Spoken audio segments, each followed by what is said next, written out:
श्री गणेशाय नमः। राम वही प्रेमी समेत लखी रामा, सखी समीप बुलाई सिया रामा। सीता मातु सने बच रामा, बचन कहे बिलखाई सिया रामा। दीन दयाल विरद संभारी, अरौनाथि मम संकट भारी।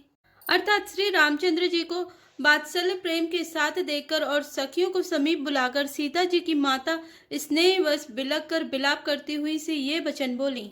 सखी सभी को तुकी देख निहारे, जो कहा बते तू हमारे। को न बुझाए कहे गुण पाए, ए बालक ऐसी हट भली नाई। अर्थात हे सखी, ये जो हमारे हेतु कहलाते हैं वे भी सब तमाशा देखने वाले हैं। कोई भी इनके गुरु विश्वामित्र जी को समझाकर नहीं कहता कि ये राम जी बालक हैं। इनके लिए ऐसा हट अच्छा नहीं। जो धनुष रावण और बाण जैसे जगत विजय वीरों की हिलाए न हिल सका, उसे तोड़ने के लिए मुनि विश्वामित्र जी का राम जी को आज्ञा देना और राम जी का उसे तोड़ने के लिए चल देना रानी को हट जान पड़ा। इसलिए वे कहने लगी कि गुरु विश्वामित्र जी को कोई समझाता भी नहीं। रावण बाने छुआ नहीं चापा, हारि सकल भूप करि दापा। सो धनुराज कुंवर कर देहि, बाली मराल की मंदिर लेहि। अर्थात रावण और बाणासुर ने जिस धनुष को छुआ तक नहीं और सब राजा घमंड करके हार गए, वही धनुष इस सुकुमार राजकुमार के हाथ में दे रहे हैं। हंस के बच्चे भी कहीं मंदराचल पहाड़ उठा सकते हैं। भूप सयान अपि सकल सिराने, सखी विधि गति कछु जाति न जानी। बोले चतुर सखी मृदुबानी, तेज बंत लघु गने न रानी। अर्थात और तो कोई समझदार कहे या नहीं, राजा तो बड़े समझदार और ज्ञानी हैं। उन्हें तो गुरु को समझाने की चेष्टा करनी चाहिए थी, परंतु मालूम होता है राजा का भी सारा सयानापन समाप्त हो गया। हे सखी, विधाता की गति कुछ जानने में नहीं आती। यूं कहकर रानी चुप हो रही। तब एक चतुर राम जी के महत्व को जानने वाली सखी कोमल वाणी से बोली, हे रानी, तेजवान को देखने में छोटा होने पर भी छोटा नहीं गिनना चाहिए। के कुंभज के सिंधु अपारा, सो सुजसु सकल संसारा। रवि मंडल देखत लघु लागा, उदयतासु त्रिभुवन तम भागा। अर्थात कहाँ घड़े से उत्पन्न होने वाले छोटे से मुनि अगस्त्य और कहाँ अपार समुद्र, किंतु उन्होंने उसे सोख लिया जिसका सुयश सारे संसार में छाया हुआ है। सूर्य मंडल देखने में छोटा लगता है, पर उसके उदय होते ही तीनों लोगों का अंधकार भाग जाता है। मंत्र परम लघु जासु बस रामा, विधि हरि हर सुर सर्व सिया रामा। महामत गजराज कहूँ रामा, बस करे अंकुश खर्व सिया रामा। दीन दयाल विरद संभारी, रघुनाथ मम संकट भारी। अर्थात जिसके वश में ब्रह्मा विष्णु शिव और सभी देवता हैं, वह मंत्र अत्यंत छोटा होता है। महान मत वाले गजराज को छोटा सा अंकुश बस में कर लेता है। कामी कुसुम धनुषाय लीने, सकल भुवन अपने बस कीने। देवी तजी संसौ अस जानी, भंजाओ धनुष राम सुनु रानी। अर्थात कामदेव ने फूलों का ही धनुष बाण लेकर समस्त लोगों को अपने बस में कर रखा है। हे देवी, ऐसा जानकर संदेह त्याग दीजिए। हे रानी सुनिए, रामचंद्र जी धनुष को अवश्य ही तोड़ेंगे। सखी बचन सुनि भय परतीति, मिटा विषाद बड़ी अति प्रीति। तब राम बिलोक भय देहि, सबय हृदय बिनबति जहि तेहि। अर्थात सखी के वचन सुनकर रानी को श्री राम जी के सामर्थ्य के संबंध में विश्वास हो गया। उनकी उदासी मिट गई और श्री राम जी के प्रति उनका प्रेम अत्यंत बढ़ गया। उस समय श्री रामचंद्र जी को देखकर सीता जी भयभीत हृदय से जिस तिस देवता से विनती कर रही हैं। मन ही मन मनावे अकुलानी, हो प्रसन्न महेश भवानी। करहु सबल आपनि सेविकाई, करे तुहरहु चापे गरु आए।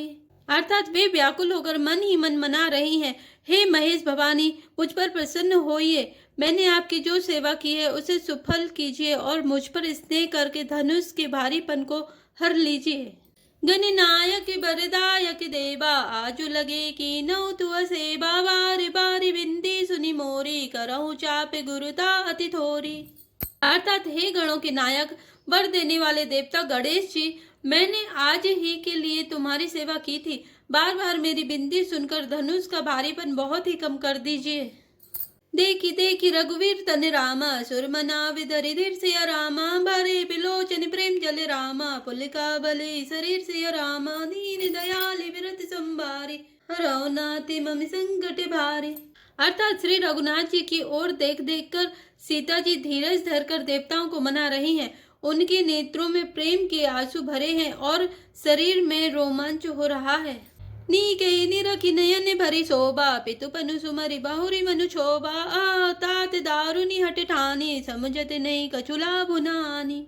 अर्थात अच्छी तरह नेत्र भरकर श्री राम जी की शोभा देखकर फिर पिताजी के प्रण का स्मरण करके सीता जी का मन क्षुब्ध हो उठा।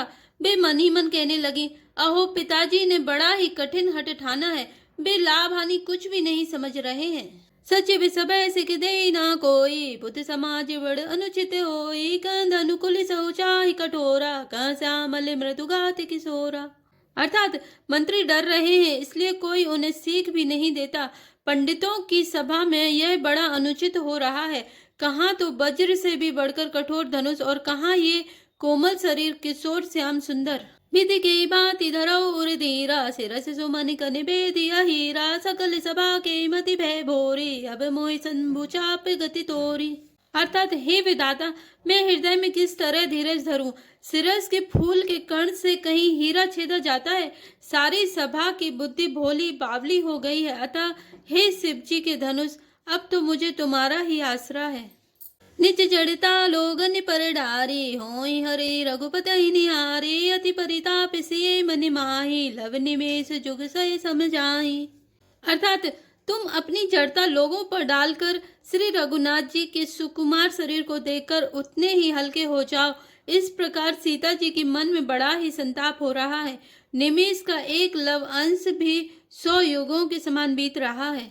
प्रभु चितई पुनिचित मई रामा राजत लोचन लोल सिया रामा खेलत मन से जमीन जुग रामा जन विदु मंडल डोल सिया रामा दीन दयाल बिरद संभारे हरौ नाथ मम संकट भारी।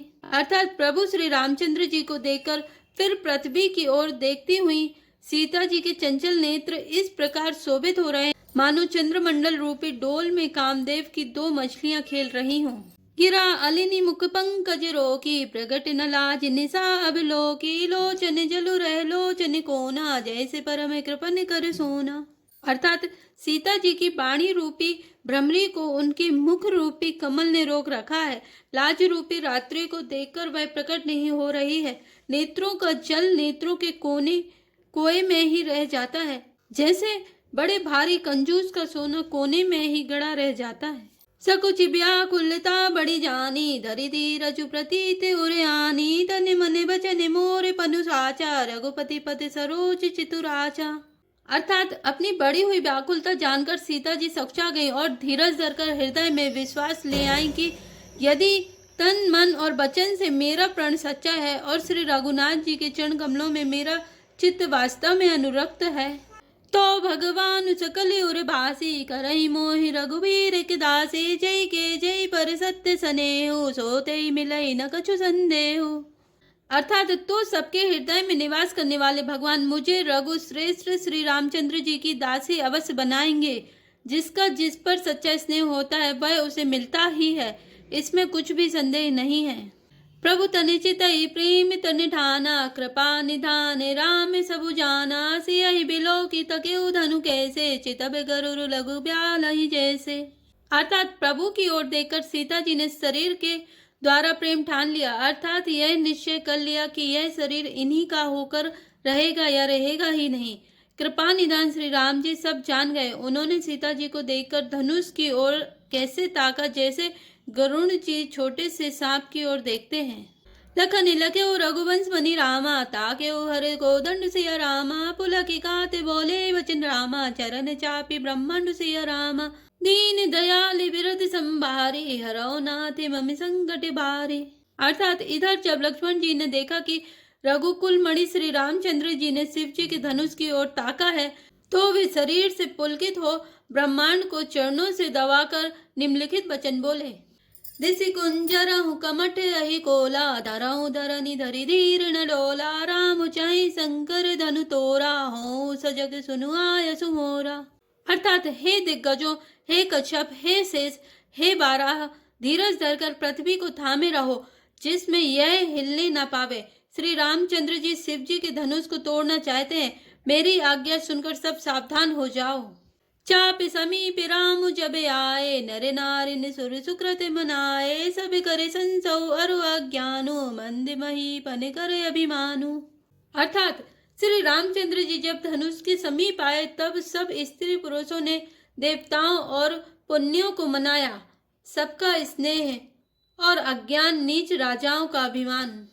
भृगुपति केरी गर्भ गरु आए, सुर मुनि बरन केरी कदराए। श्री कर सोचु जनक पछितावा, रानिन कर दारुण दुख दावा।